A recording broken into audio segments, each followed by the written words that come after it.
Buondì, nel video di oggi sull'acrilico fluido, anziché far scivolare la vernice, la sposteremo con il getto d'aria del foam. Cominciamo versando i colori. I colori sono stati preparati con una parte di colore, una di colla vinilica, una di Floetrol e acqua quanto basta. A esclusione del bianco, in ogni colore c'è una goccia di silicone. Se avete necessità di vedere il video su come preparare i colori, nell'info box vi metto il link.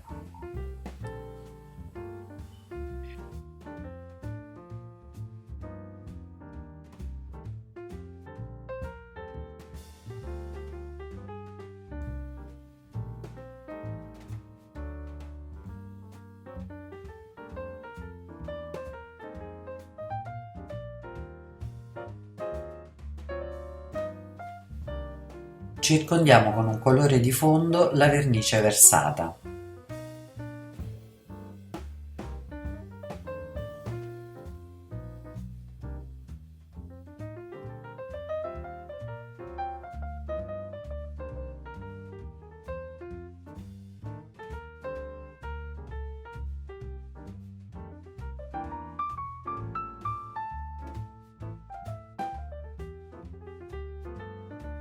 E con l'aiuto di un cartoncino copriamo i colori.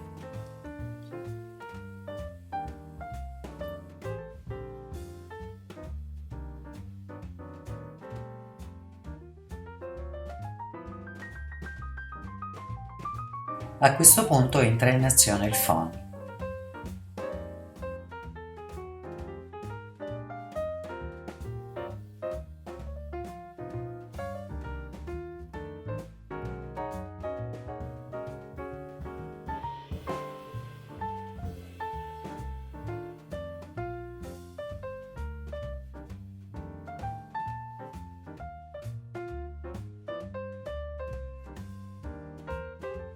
Passiamo alla fiammossidrica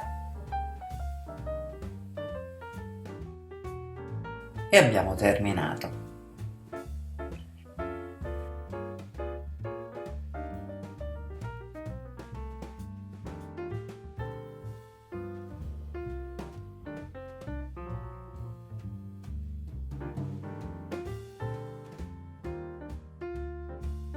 Bene, a questo punto vi saluto e vi abbraccio, se il video vi è piaciuto mettete un bel like e iscrivetevi al canale. Ciao, a presto!